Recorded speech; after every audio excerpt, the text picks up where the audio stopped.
A Escritura Sagrada diz assim: no princípio criou Deus o céu e a terra.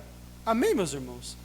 Meus irmãos, o livro de Gênesis é, sem dúvida alguma, se não o mais importante da Bíblia Sagrada. É tão verdade isso, que todas as doutrinas bíblicas fundamentais para a fé estão fundamentadas naquilo que nós lemos sobre a criação, sobre o que Deus fez no princípio de todas as coisas. Gênesis tem uma importância na teologia cristã de tamanha profundidade e envergadura, que ele é citado doutrinariamente no Novo Testamento 35 vezes. É o livro mais citado no Novo Testamento no que tange a construção das doutrinas bíblicas. Por isso, todos nós deveríamos dedicar bom tempo e boa atenção na leitura do livro.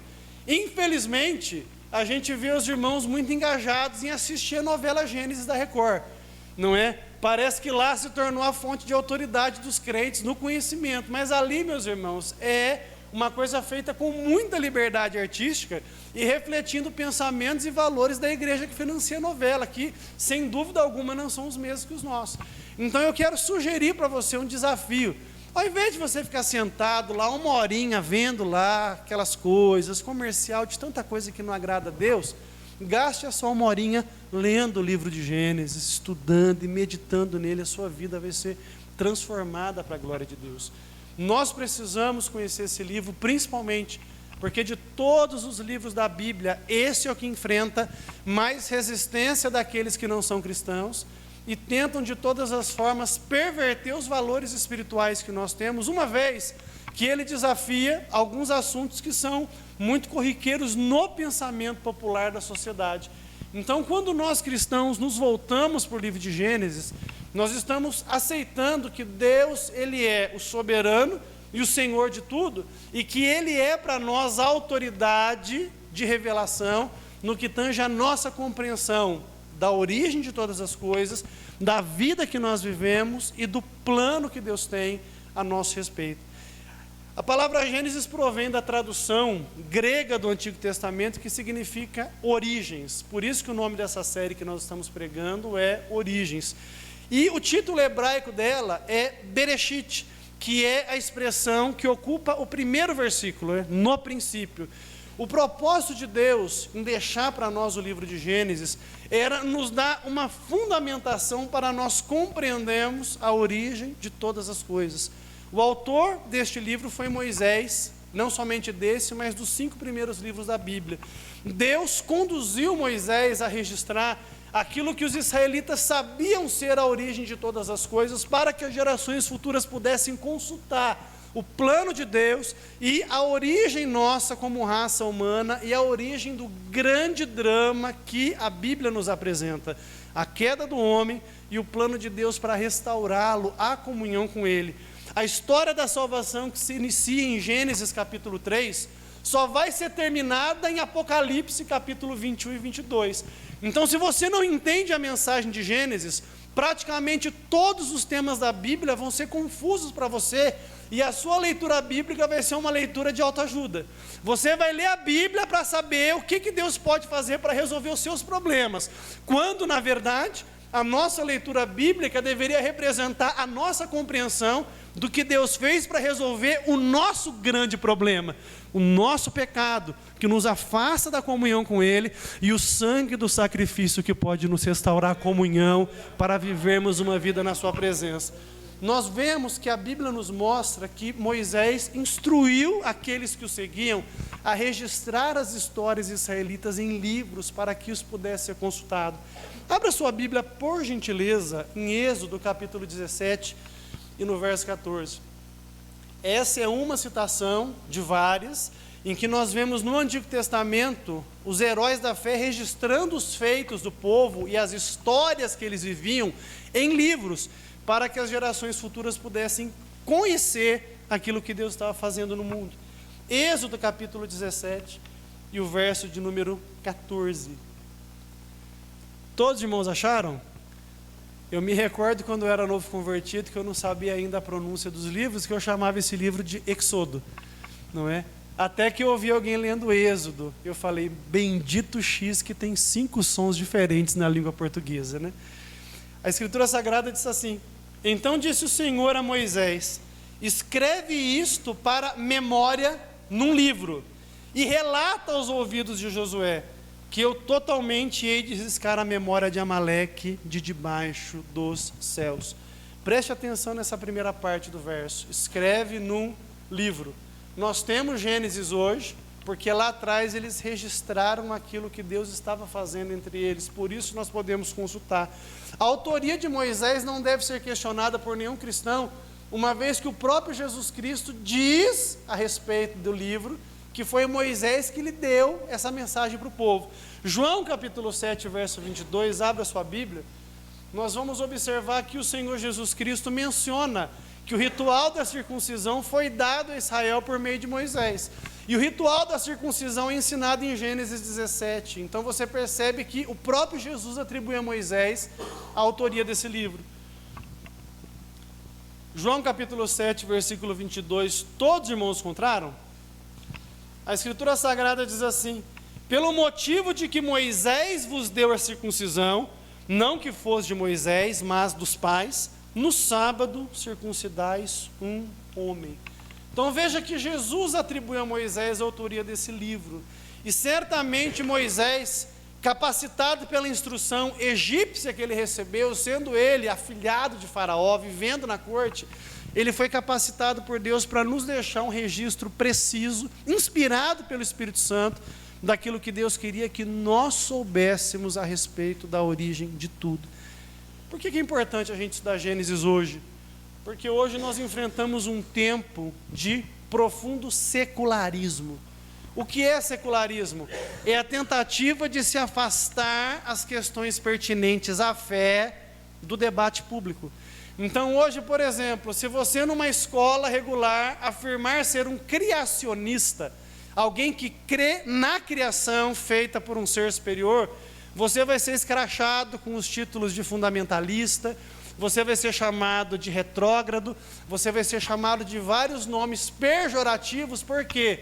Porque o secularismo na sociedade empurrou para nós uma teoria, e a palavra teoria na ciência significa uma tese que não pode ser confirmada, como sendo uma verdade absoluta, o evolucionismo. Então a gente evoluiu do macaco. Eu procurei um rabo aqui atrás, irmãos, e eu não achei. Tem algum aí? O Edson tem, mas a gente não conta isso para todo mundo, né? Está caindo, oh Jesus amado. Vocês viram que o problema lá é um rabo. Então, como assim? A gente evoluiu no animal e a gente perdeu um elemento tão central da sua anatomia.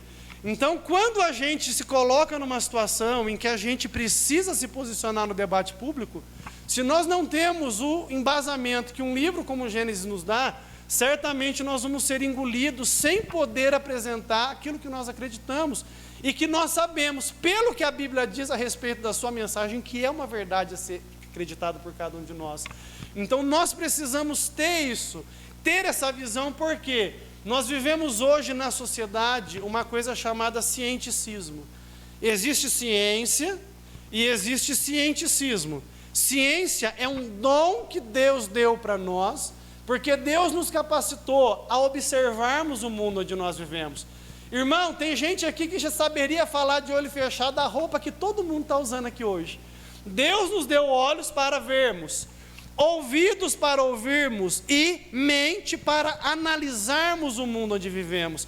A ciência é um dom de Deus para nós. Deus nos capacitou para ocuparmos esse mundo, observarmos ele, estudarmos ele e, pelo aprendizarmos, criarmos soluções que favoreçam o bem comum. Ciência não é coisa do diabo. Nós não podemos entrar por esse caminho perigoso de não reconhecer que Deus, na sua sabedoria, não deu todos os dons para a igreja. Deus é sábio. Deus distribuiu dons indistintamente para todos. É a graça comum isso, a chuva cai tanto sobre justos como sobre injustos. Mas existe algo perigoso, chamado cienticismo, que é quando a ciência se apresenta como uma forma de religião de verdade absoluta, e ela tenta impor teses e teorias que não podem ser comprovadas como sendo a verdade que todos podem seguir, que todos devem seguir. Então nós, como cristãos, precisamos conhecer aquilo que a nossa fé nos apresenta como uma verdade absoluta, porque a Escritura é uma verdade absoluta, para termos condições de, no debate público, construirmos pontes e não muros que nos afastem das pessoas. A leitura de Gênesis vai nos ajudar a não sermos uma religião desconectada com o mundo onde nós vivemos, a não sermos uma igreja desconectada com a sociedade. Pelo contrário, nós podemos, com a sabedoria que Deus nos dá no livro, construirmos mais pontes para que, através do debate, da conversa, o nome de Jesus Cristo seja anunciado e proclamado para as pessoas. Então, é importante ler esse livro aqui. Quem vai começar a ler hoje esse livro? Dá glória a Deus aí, em nome de Jesus. Ouvi poucos, eu vou dar mais uma chance para você. Quem vai começar a ler hoje? Dá glória a Deus bem alto aí, em nome de Jesus. Nós cristãos acreditamos que o mundo onde vivemos foi criado amorosamente por Deus, para a sua glória e para o seu louvor. Abra sua Bíblia em Hebreus capítulo 11, verso 3. Então os cristãos acreditam veementemente que o mundo foi criado por Deus. Hebreus capítulo 11, verso 3. Dessa forma, nós não acreditamos que isso aqui é resultado de uma sucessão de eventos catastróficos que não podem ser historicamente identificados. Nós acreditamos que existe uma causa por trás do universo, que é um Deus criador, uma mente criativa que fez o que fez para a sua glória e para o seu louvor. Hebreus capítulo 11, versículo de número 3. Todos acharam? A Escritura Sagrada diz assim: pela fé, nós entendemos que os mundos, pela palavra de Deus, foram criados, de maneira que aquilo que se vê não foi feito daquilo que é aparente. Você notou que a Escritura diz os mundos? Quem viu isso aí? Dá glória a Deus. Todo o universo foi criado por Ele. Ele é o Criador de todas as coisas, Ele é poderoso. Jeremias capítulo 32, verso 17, abra sua Bíblia. Esse é um pensamento corriqueiro, não só do Novo Testamento dos cristãos, mas da nação israelita também, que reconhecia que vivia num mundo que foi criado amorosamente por Deus. Jeremias capítulo 32, versículo 17. Todos encontraram? A Escritura Sagrada diz assim: ah, Senhor Jeová, eis que tu fizeste os céus e a terra com o teu grande poder e com o teu braço estendido. Não te é maravilhosa demais coisa alguma. Quando nós olhamos para a criação, nós imaginamos a grandeza daquele a quem nós adoramos. Deus é grande, Deus é poderoso. Pelo poder da sua palavra, o universo foi criado e tomado a existir. Louvado seja Deus. É essa palavra que nos resgatou do pecado. Glorifique o nome de Jesus Cristo aqui nessa manhã. Obviamente, nós percebemos que essa é uma revelação consistente e crível. Irmão, quando você tem um olhar observador, é difícil você imaginar que um elemento unicelular, essa é a explicação para a origem do universo, uma célula única se dividiu, se multiplicou, se especializou e se tornou seres complexos. Você já parou para pensar na quantidade de espécies de aranha que existe? São milhares. Milhares, Rodrigo, desse bicho que dá medo. Marimbondos, quantos existem? Irmãos, o pastor Sérgio morre de medo de marimbondo. Não, barata não, só quando voa. Barata eu não tenho medo, mas se voar... Claro que eu mato. Para que serve aquele negócio que eu aperto lá? Muito bom, eu mato. Irmãos, quantas milhares de espécies de aranhas existem? Será que realmente isso aconteceu do acaso? Você percebe como a gente precisa ter mais fé para ser cienticista do que para acreditar numa ciência revelada por Deus, e percebemos que existe uma mente inteligente por trás de tudo que existe? Por que que esses elementos, não é? Esse elemento unicelular que se dividiu, que se especializou em seres macrocelulares, geraram pessoas diferentes umas das outras? Existem 7 bilhões de pessoas no mundo e nenhuma é igual. Nem gêmeos idênticos são iguais. Né, filhos? Olha lá, eu até hoje não sei quem é o Caio e quem é o Kaique, né? Eu fico assim, eu chamo um, ele mexe a rua, eu já sei quem é o outro já. Mas nem eles se repetem. Você acha mesmo que um acidente aí causou tudo isso? Ou será que não existe um Deus pessoal que nos cria individualmente? Cada um do seu jeitinho, porque cada um deve ser para o louvor da sua glória. Então nós cristãos não temos problema com a ciência, pelo contrário, nós entendemos a ciência como um dom de Deus. Então quando a gente corre para produzir uma vacina emergencial para uma pandemia terrível, nós não podemos ser fundamentalistas e não ver a mão de Deus nisso. Qual é a dificuldade de Deus de iluminar cientistas para apressar processos? É claro que nós podemos ter desconfianças, como devemos ter, inclusive. É cristão ser vigilante, prudente, cauteloso. Mas nós precisamos reconhecer tais avanços como dons de Deus. Alguns irmãos estão online agora assistindo o culto. Isso não seria possível 100 anos atrás. Mas a ciência revelada por Deus ao coração do homem oportuniza coisas porque Deus deseja o nosso bem-estar. Então, nós precisamos ter uma mentalidade cristã para colocar cada coisa no seu devido lugar. A primeira coisa que nós devemos fazer é definir Bíblia e definir o que é ciência. Porque quando nós temos uma visão muito clara dessas duas coisas, nós vamos ter mais pontes do que muros. Porque, no fundo, teólogo e cientistas estão fazendo o mesmo trabalho de um ponto de vista diferente. Os teólogos pregam o Deus Criador e observam o mundo à luz do que a Escritura revelou para a gente. O cientista está estudando o mundo que foi criado por Deus.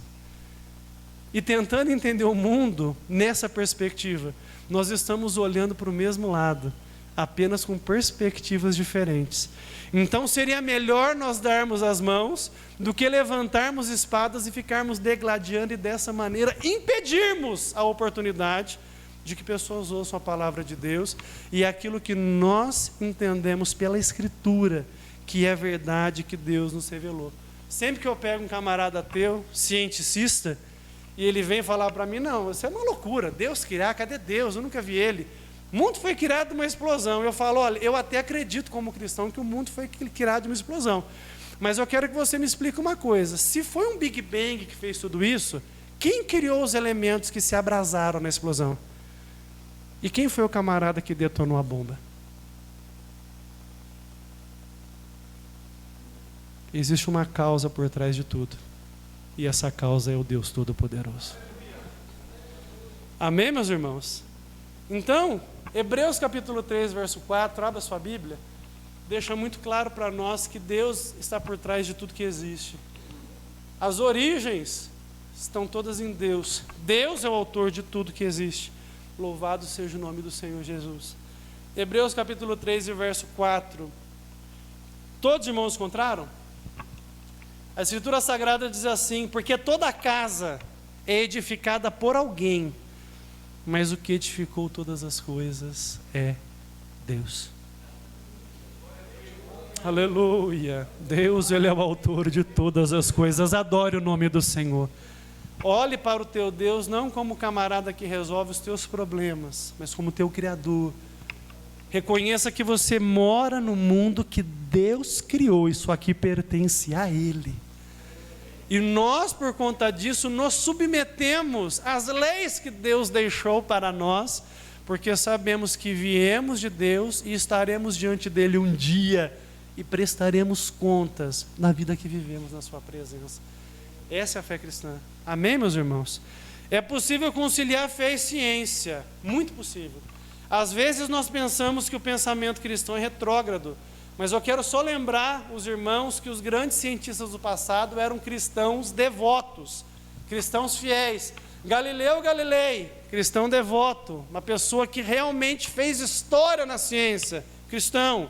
Nicolau Copérnico, cristão. Johannes Kepler, cristão. Isaac Newton, quem gosta de energia elétrica, meus irmãos? Isaac Newton era cristão devoto, fiel a Deus. Então a igreja retrógrada? Não. Você hoje vive de benefícios que cristãos criaram. Por isso, toda vez que você entra num assunto de que os cristãos atrasam as coisas, estão mentindo para você. É narrativa de progressista isso. Os cristãos fizeram história, criaram meios, provisionaram soluções que facilitaram a vida da sociedade. René Descartes, cristão. Robert Boyle, Michael Faraday, cristãos renomados. Todos eles servos de Deus. Até aquele camarada da foto mostrando a língua. Quem se lembra dele? Albert Einstein, cristão também. Albert Einstein conciliou todos os seus pensamentos, inclusive a teoria da relatividade, com aquilo que ele entendia ser a vontade de Deus. Ele enfrentou o ateísmo do seu tempo, dizendo que ciência e religião não eram irreconciliáveis. Pelo contrário, havia pontes a serem construídas. Numa das frases mais famosas de Albert Einstein, ele disse o seguinte: eu não sei como Deus criou esse mundo. Eu não estou interessado neste ou naquele fenômeno, no espectro deste ou daquele elemento. Mas eu quero conhecer os pensamentos de Deus. O resto são apenas detalhes. Amém? Está na hora da gente virar o disco. Milagre vai acontecer. A vitória vai chegar. É hoje que Deus vai mudar a sua história. Irmão, vira esse disco. Ninguém aguenta mais ouvir isso, irmãos. Essas ladainhas. A Bíblia tem história. E essa história pode nos ajudar a nos colocarmos diante dessa sociedade como vozes de transformação. Glorifica o nome de Jesus Cristo. A Bíblia não é um livro de ciências. É importante nós entendermos isso. A Bíblia é um livro de revelação. Mas a Bíblia foi escrita por um Deus que não erra. Então, quando a Bíblia se atreve a falar de ciência, ela nunca está errada. Por exemplo, vocês sabiam que o ciclo hidrológico, o pensamento científico de como funciona a chuva, a evaporação e novos ciclos de chuva, só foi descoberto no ano de 1608 por 3 cientistas, 2 franceses e 1 inglês, Pierre Perrault, Edmé Mariotte e Edmond Halley. Em 1600 depois de Cristo, eles descobriram que a água da chuva evapora e chove de novo. Coisa linda, né, irmãos? Isso se chama ciclo hidrológico. Mas Isaías, 700 anos antes de Cristo, já descreveu isso para a gente na Bíblia. Abra sua Bíblia em Isaías capítulo 55, verso 10. Então, desculpem-me aqueles que dizem que a Bíblia é retrógrada. Ele é mais atual que o jornal de amanhã. Muito mais. Isaías capítulo 55, verso 10. Todo mundo achou? Abre aí, em nome de Jesus. A Escritura diz assim: porque assim como descem a chuva e a neve dos céus, e para lá não tornam, sem que primeiro reguem a terra, e a fecundem, e a façam brotar para dar semente ao semeador, e pão ao que come. Isaías falou, essa água desce do céu, e ela não volta para lá, sem primeiro fazer aquilo que ela se propôs a fazer. Isaías conhecia o ciclo hidrológico 700 anos antes de Cristo, e 1700 anos antes da ciência. Essa palavra aqui, ela é a verdade, meus irmãos. O primeiro, irmãos, que cristão não pode ser terraplanista, viu? Se se acha que a terra é plana, se converte em nome de Jesus. Se converte. Toma atento. Eu, nos meus anos de Assembleia de Deus, me recordo um pastor antigo falando, irmãos, eu provo que a terra é plana. Eu falei, como, pastor? Está escrito na Bíblia que o vento é soprado dos 4 cantos da terra. Eu cocei a cabeça, eu falei, eu não sei se eu repreendo, se eu fico quieto, o que eu faço? Não é? Mas a terra não é plana, viu, irmãos? É redonda. A primeira pessoa que propôs esse pensamento foi Aristóteles, em 350 a.C., o primeiro filósofo, porque antes de Cristo a ciência era desenvolvida pelos filósofos, Aristóteles, Platão. Então Aristóteles foi o primeiro que ousou falar que a terra ela era redonda, em 350 a.C. Isso foi comprovado quando os navegadores portugueses e espanhóis atravessaram os mares pela Ásia e chegaram ali na América. Então comprovou-se isso, né? Mas Deus está sempre na frente. Irmão, Deus está sempre na frente, por isso eu sigo Deus. O mesmo Isaías, o cientista do Antigo Testamento, em Isaías capítulo 40, verso 22, 700 anos antes de Cristo, já afirmou que a Terra era redonda. Então, o cristão não pode ser terraplanista, não dá. Então, você tem que entender que a Bíblia é verdade. Todos acharam? Isaías 40, verso 22, quem achou, diga glória a Deus. A Escritura diz assim: Ele, Deus, é o que está sentado sobre o globo da terra, cujos moradores são para Ele como gafanhotos. Ele é o que estende os céus como cortina e os desenrola como tenda para neles habitar. Então, nosso profeta cientista falou: Deus está sentado no globo da terra. Deus faz pilates com a terra. A Bíblia não é um livro de ciência, mas quando ela se atreve a falar, ela não erra. Você pode glorificar o nome de Jesus Cristo? Então, não existe a possibilidade da gente olhar para a nossa fé e não enxergar que nós temos o que falar para a sociedade quando se debate a origem. E é importante que nós cristãos conheçamos isso aqui, para nós podermos nos posicionar e apresentarmos uma fé que ela é racional. A nossa fé pensa, não é uma fé imbecil, uma fé sem fundamentação. A nossa fé, ela é sustentada pelo fato de que ela é a palavra de Deus, um Deus reto que não erra, e ao mesmo tempo, quando a Bíblia se atreve a falar sobre esses assuntos, ela está sempre certa. Então você pode confiar no que está escrito aqui. Se a Bíblia acertou o ciclo hidrológico e acertou que a Terra é redonda, provavelmente ela não errou quando disse que foi Deus que nos criou. Amém? Então você é feitura das mãos de Deus. Apesar de alguns irmãos aqui serem explosivos, vocês não nasceram de uma explosão. Apesar de algumas irmãs aqui gostarem de comer banana, vocês não evoluíram do macaco. Vocês são feitura da mão de Deus. Amém? E obviamente, quando se pergunta sobre a criação, a primeira pergunta que nos ocorre é: em quanto tempo nosso mundo, universo foi criado? Os cristãos bíblicos se dividem em dois grupos. E quando eu falo cristãos bíblicos, eu estou dizendo que existem cristãos nominais.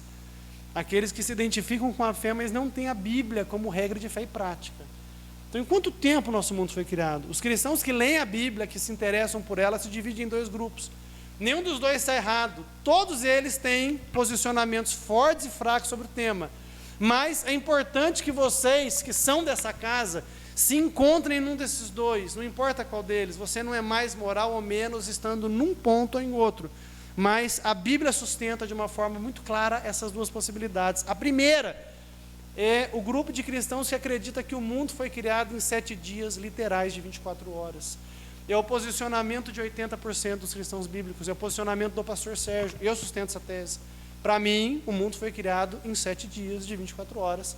Faz todo sentido. À luz da onipotência de Deus e ao fato de que a revelação da Bíblia associou a nossa semana com 7 dias criativos. Então, para mim faz todo sentido, é a minha posição. Não me julgo melhor por tê-la, mas eu acredito que o meu Deus onipotente criou o mundo como ele existe em 7 dias criativos. Abra sua Bíblia em Hebreus capítulo 4, verso 4.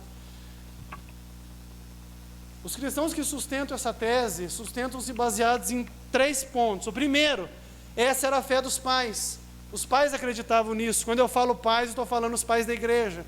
O segundo ponto, o Novo Testamento em nenhum momento tenta apresentar a criação a parte de uma semana criativa, nunca. O terceiro ponto, nós vemos que até aqueles que escreveram os livros do Novo Testamento entendiam a criação com 7 dias da semana, como nesse versículo aqui. Todos acharam? A Escritura diz assim: porque em certo lugar disse assim do dia 7º, e repousou Deus de todas as suas obras no 7º dia. Não é na 7ª era, não é no 7º período, é no 7º dia. Talvez um israelita lá 2.000 anos, 3.000 anos atrás não conseguisse traduzir aion do hebraico para período, mas certamente no Novo Testamento já tinha história suficiente, tanto científica e filosófica, para um questionamento. Mas os autores continuaram dizendo dia, não período. Por conta disso, a maior parte dos cristãos bíblicos acredita em 7 dias de criação. É possível crer nisso à luz da onipotência de Deus. Deus pode todas as coisas. Porém, as descobertas científicas podem lançar dúvidas em nós. Mas quando a ciência fala de milhões de anos, de milhares de anos, como que a gente concilia isso com a criação à luz do que foi registrado? Aqui nós temos 20% de cristãos que acreditam que os 7 dias da criação foram 7 dias de períodos criativos, 7 eras. Inclusive a ciência fala de eras geológicas. Então, como a palavra hebraica yom, que é traduzida em Gênesis 1 como dia, pode significar tanto um dia de 24 horas como um período indefinido, esses cristãos tentam reconciliar a criação com a ciência, dizendo que não foram 7 dias de 24 horas, mas 7 períodos criativos. Essa posição tem uma vantagem clara, que ela abre ponte para o discurso, não é? E para o debate público. Então, nós não questionamos que talvez existam milhões de anos e que Gênesis 1 trata de períodos criativos. Mas ela tem um ponto fraco a ser analisado por todos nós. Ela diminui o poder de Deus. Porque ela afirmaria, subjetivamente, que para criar tudo que existe, Deus precisaria de milhões de anos. O que à luz da Escritura não faz sentido, porque Deus é onipotente. Mas os cristãos que sustentam essa tese, que ela é errada, certa, não tem posicionamento, ela pode estar mais certa, usam 2 Pedro capítulo 3 e verso 8 para poder afirmar que isso seria possível à luz da própria Escritura. Abra sua Bíblia aí, por gentileza.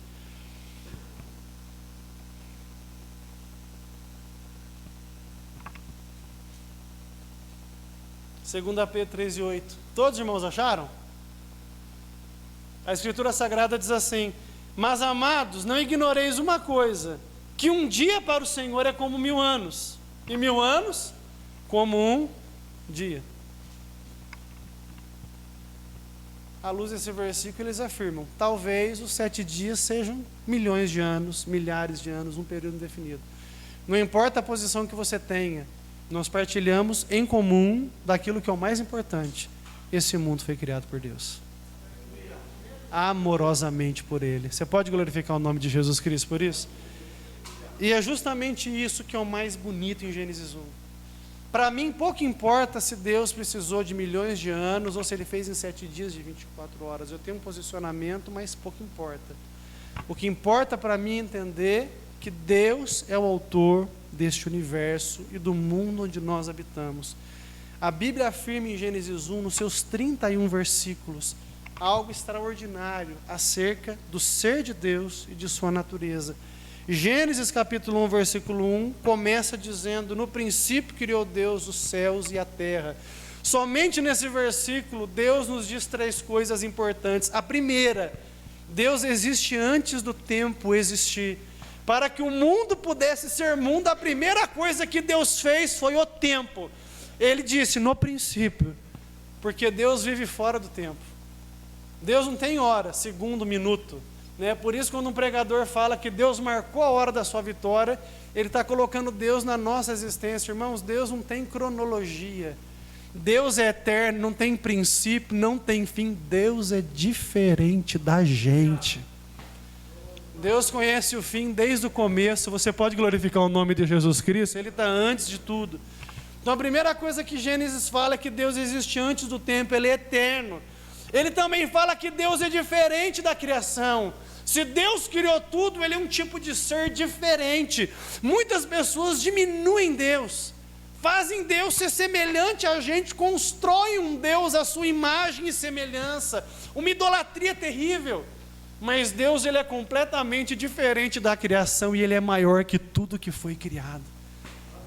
A ciência estima que a gente levaria milhões de anos-luz para atravessar a nossa galáxia. E que no universo existem bilhões de galáxias.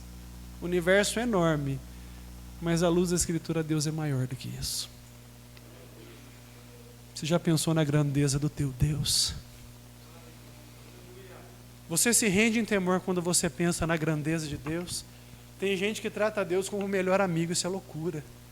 Respeite Deus como Ele é o Criador de todas as coisas, tenha temor dEle. Cresça na sua comunhão com Deus em temor, em reverência.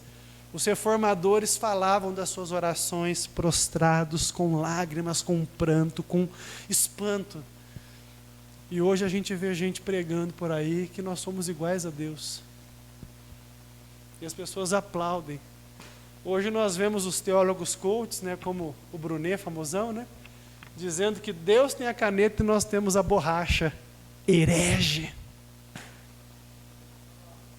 Eu não posso apagar o que Deus fez, Deus é soberano. E ouvimos esses caras e compartilhamos em nossas redes sociais heresias de destruição. O homem não pode apagar o que o Criador fez. Não tem como, Deus é soberano, o que Ele quer, Ele quer. A Escritura fala, ninguém pode escapar das minhas mãos. Então Ele é diferente da criação e Ele é o Criador de tudo. Você pode não ser cristão, você pode estar me assistindo aí e falar, mas isso não serve para mim porque eu não sou cristão.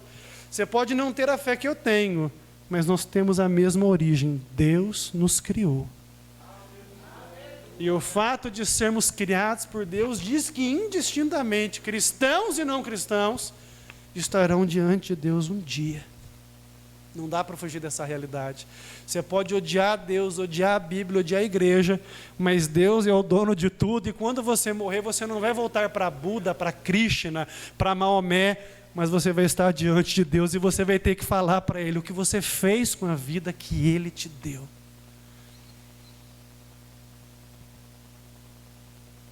Esse mundo é dele, foi emprestado para você. Como que você administra isso? Ele chama todos nós a nos voltarmos a Ele através de Jesus Cristo. Então Deus existe antes do tempo. Ele é diferente da criação, Ele é o Criador de tudo.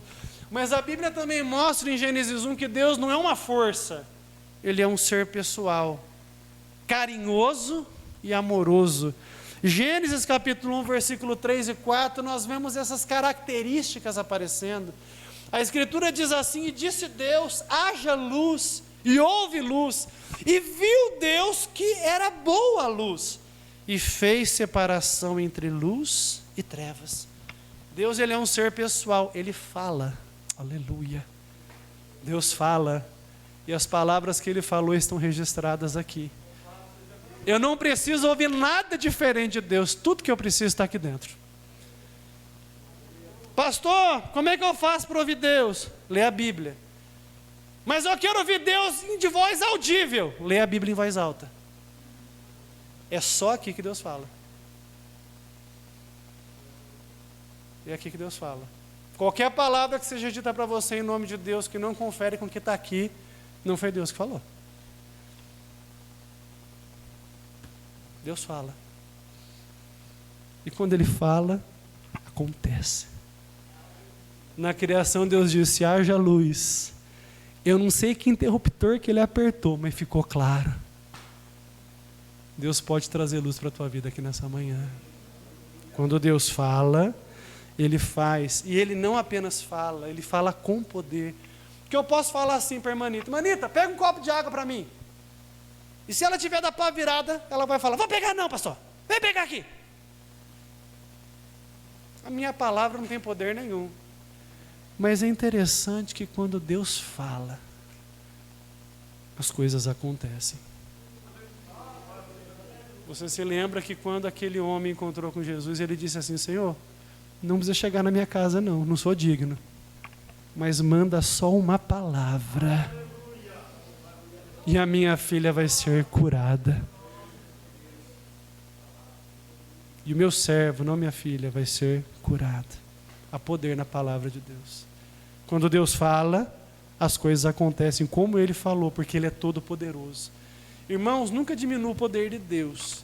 O fato de nós sermos reformados, de termos uma fé mais racional, nunca deve roubar do nosso coração a convicção de que Deus interage conosco e pode intervir nas nossas causas. Apesar de Deus ter decretado soberanamente tudo que Ele vai fazer, nós podemos orar para nos adequarmos à vontade de Deus e vermos a sua mão agindo em nosso favor. Eu tenho que falar isso para vocês aqui nessa manhã. Deus muda as circunstâncias. Quando nós oramos, nós alinhamos o nosso coração com Deus na dependência e a mão dele age em nosso favor para feitos extraordinários. Aleluia! Então sempre fale com Deus, sempre fale. Está difícil em casa? Conta para Deus. As coisas têm que ser resolvidas no seu trabalho, conta para Deus, fala com Ele. Deus se importa com a tua dor, com as tuas lágrimas. Ele transformou trevas em luz.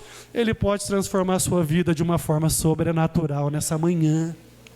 Mas fala com Ele, não desista. Deus cria, examina o que Ele fez. Deus é inteligente. Ele olhou a luz e Ele falou, esse negócio é bom. Aleluia, louvado seja Deus.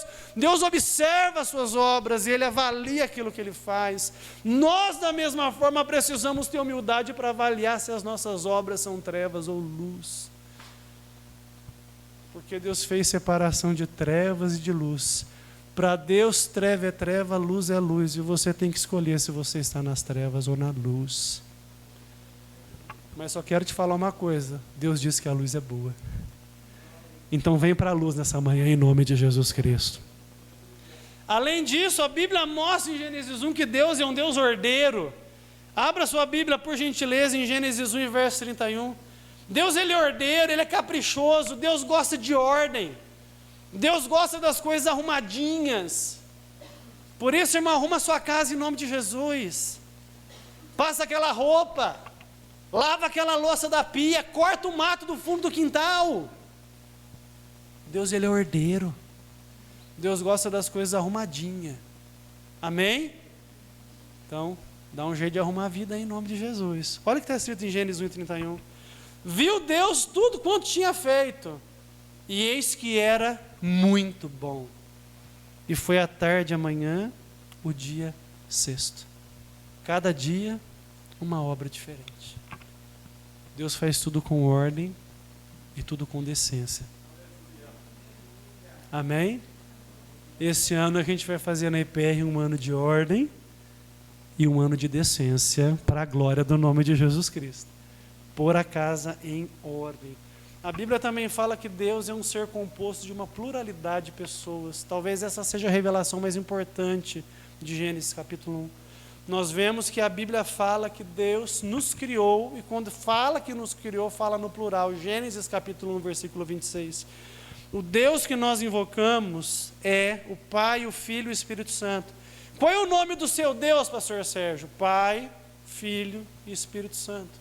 Esse é o Deus que eu creio, o Deus que eu invoco, o Deus a quem eu dirijo as minhas orações. Todos acharam?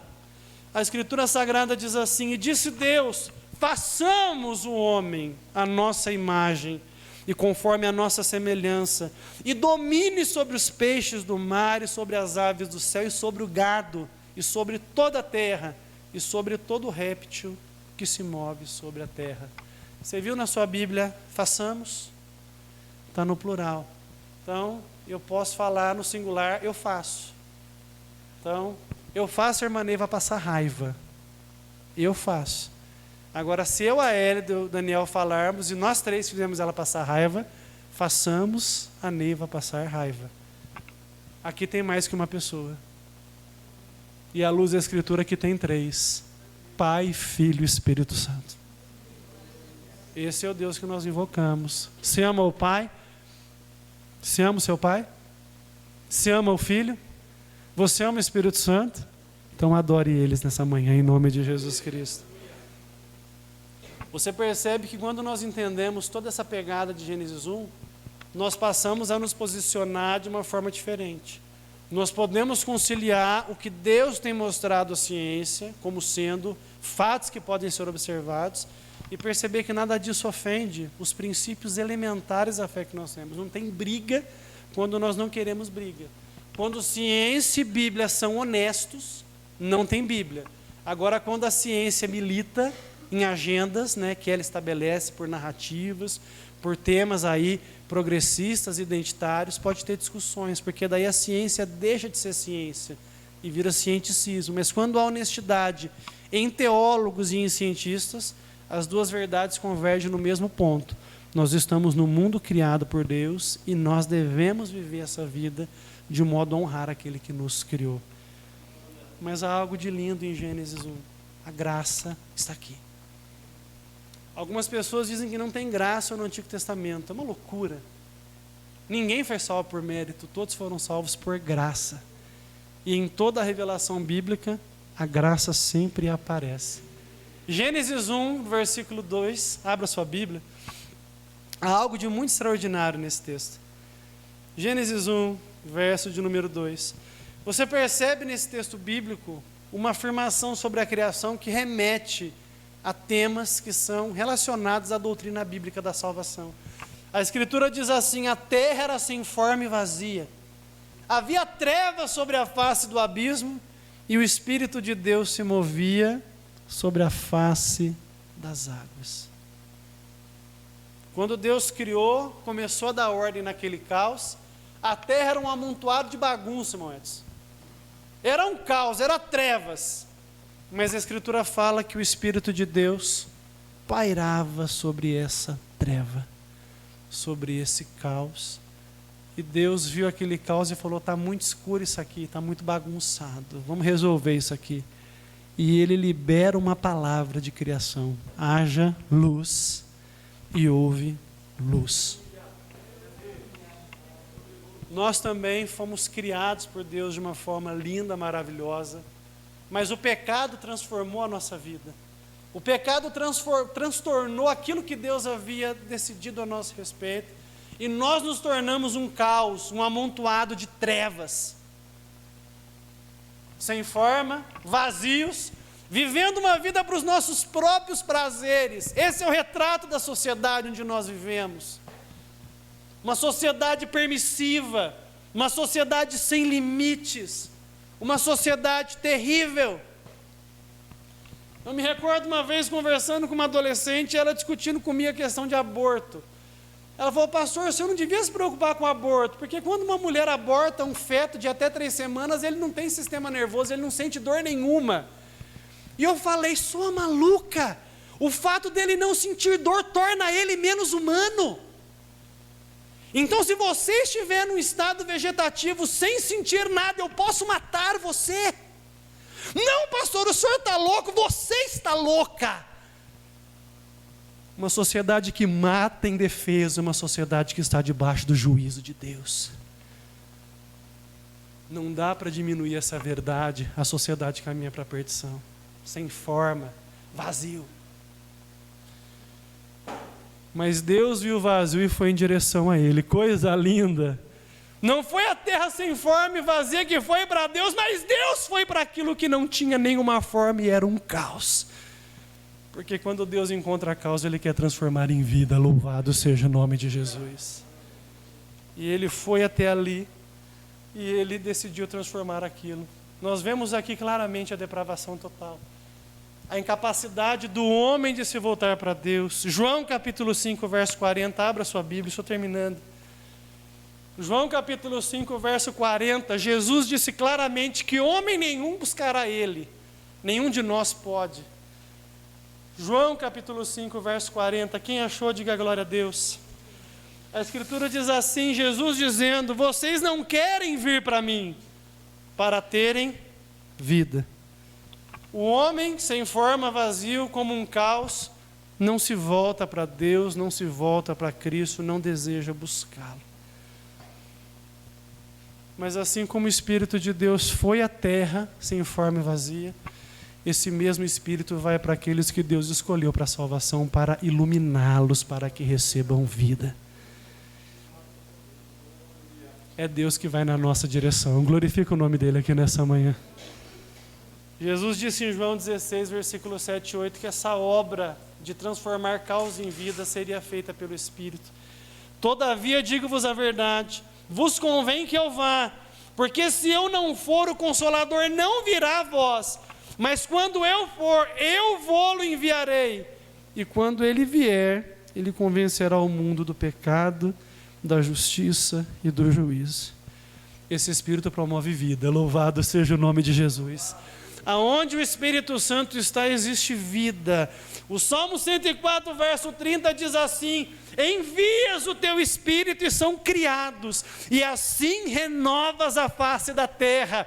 Pelo ministério do Espírito Santo, trevas se transformam em luz, morte se transforma em vida. Pelo ministério do Espírito Santo, qualquer circunstância terrena que mantém o homem na escravidão do pecado pode ser revertido. Pelo poder do Espírito Santo, pecadores são transformados em filhos de Deus. A graça está lá em Gênesis 1. A graça faz aqueles que estão em trevas contemplarem a luz de Deus e a luz de Cristo. João capítulo 8, verso 12, Jesus disse assim: falou-lhes, pois, Jesus outra vez, dizendo: eu sou a luz do mundo. Quem me segue não andará em trevas, mas terá a luz da vida. Gênesis 1 me lembra que eu fui criado por Deus. Mas o pecado me tornou alguém sem forma, vazio, um verdadeiro caos. Mas Deus não me deixou ao léu da sorte. Ele enviou o seu Espírito para transformar o meu caos em vida. E essa obra foi graça pura do começo ao fim. Nessa manhã, talvez você esteja enfrentando todas as tensões que um novo ano traz ao nosso coração. As dificuldades de encarar e de se encaixar no mundo em constante transformação, e talvez você esteja se sentindo um peixinho fora d'água diante de tudo que está acontecendo nesse mundo aqui. Mas eu quero te lembrar que esse mundo foi criado amorosamente por Deus, e Deus não perdeu o leme da história, Ele está no controle de tudo ainda, e você pode pedir para Ele nessa manhã: Deus, a minha vida está um caos, mas como o Senhor é o meu Criador, eu quero que o Senhor transforme esse caos em vida nessa manhã. E Ele trará luz para o teu coração. Fique de pé em nome de Jesus Cristo.